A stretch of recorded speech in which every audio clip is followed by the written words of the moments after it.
اس کے بعد کہا وَإِذْ قُلْتُمْ يَا مُوسَىٰ لَن نُؤْمِنَ لَكَ حَتَّىٰ۔ اب ہوا یہ، اب یہ ساری بات چیت ہو گئی اور بنی اسرائیل کی توبہ قبول ہو گئی، معاملہ چھٹ گیا۔ اس کے بعد انہوں نے کہا کہ اے موسیٰ، تو اللہ تبارک و تعالیٰ سے ہم کلام ہونے کے لیے جاتا ہے تو ہمیں بھی لے چل، تاکہ ہم بھی اللہ کا کلام خود سنیں، اللہ کے اوامر نواہی کو خود سنیں۔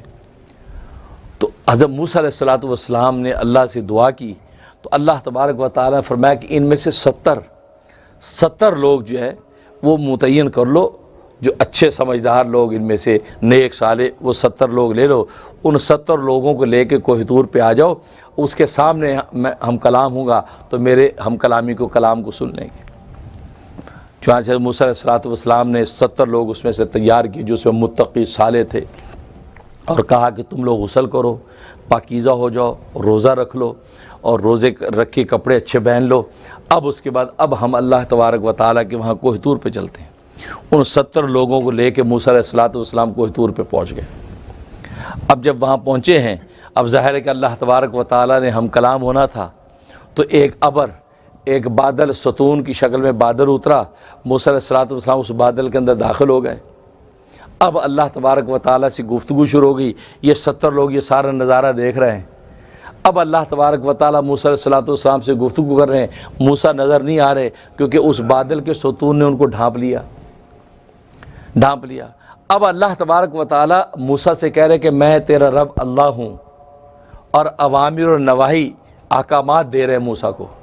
اب موسیٰ بات کر رہے ہیں، یہ سب سن رہے ہیں، لیکن نظر کوئی نہیں آ رہا، اور 6 طرف سے آواز آ رہی ہے، 6 طرف سے، اوپر سے، نیچے سے، دائیں سے، بائیں سے، سامنے سے، پیچھے سے، کیونکہ اللہ تبارک و تعالیٰ کی تو کوئی جہت متعین نہیں ہے، کیونکہ اللہ تبارک و تعالیٰ کا نور تو پورے عالم میں پھیلا ہوا ہے۔ اگر جہت متعین ہو جائے تو مطلب اللہ وہاں ہے، یہاں نہیں ہے۔ تو آواز 6 طرف سے آ رہی تھی، اب یہ بھی 6 طرف سے آواز کو سن رہے ہیں، اور موسیٰ علیہ السلام سے گفتگو ہو رہی ہے۔ جب موسیٰ علیہ السلام نے اللہ تبارک و تعالیٰ سے کلام کیا ہے تو اس کی برکت ایسی ہوئی کہ موسیٰ علیہ السلام کا چہرہ ایسا نورانی ہو گیا، ایسا نور، کیونکہ اللہ تبارک و تعالیٰ کے جلال کی تجلی آپ پہ پڑ رہی ہے، ایسا نورانی چہرہ کہ جب موسیٰ علیہ السلام لوٹے ہیں تو قوم کی نگاہ آپ پہ نہیں پڑتی تھی، وہ 70 لوگ آپ کو دیکھ نہیں پاتے تھے، آپ کے چہرے پہ نگاہ نہیں ٹکتی تھی ان کی، ایسا چہرہ پر نور ہوا۔ اب موسیٰ علیہ السلام نے پوچھا کہ سن لیا؟ کہا کہ سن تو لیا، لیکن ابھی ہمارا شعبہ نہیں کیا، جب تک کھلی آنکھوں سے نہیں دیکھ لیتے اس وقت تک ہمیں یقین نہیں آتا کہ یہ اللہ ہی ہے۔ اتنے ضدی قوم ہے یہ بنی اسرائیل، اتنی ضدی قوم کہ نہیں، پتہ نہیں کون بول رہا تھا، لہذا ہم جب تک آنکھوں سے دیکھ نہیں لیں گے کہ یہ اللہ ہے اس وقت تک ہم نہیں مانیں گے۔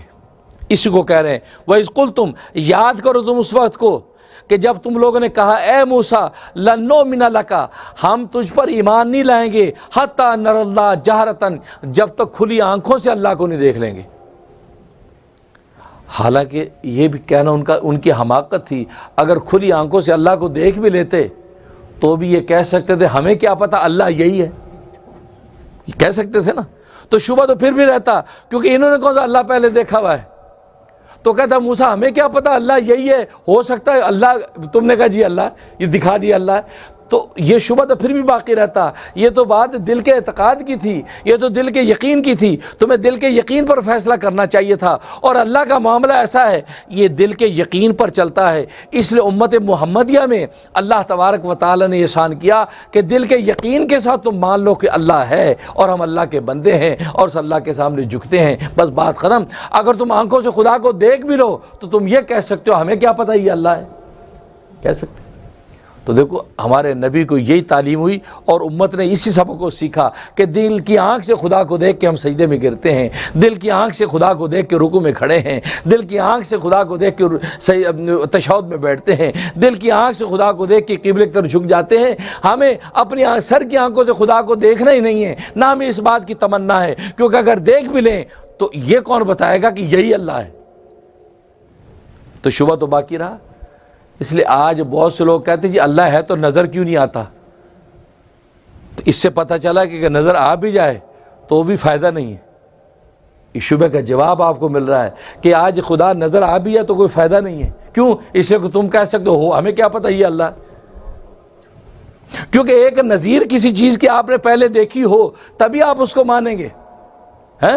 اب سیب آپ نے دیکھا ہوا ہے, اب اگر آپ کو سیب دکھا دیا جائے آپ کا یس میں مان کے بلیو کر لیا یہ سیب ہے, میں مان گیا یہ انار ہے, کیونکہ آپ نے اس کی نظیر اس کی ہم مثل دیکھی بھی ہے.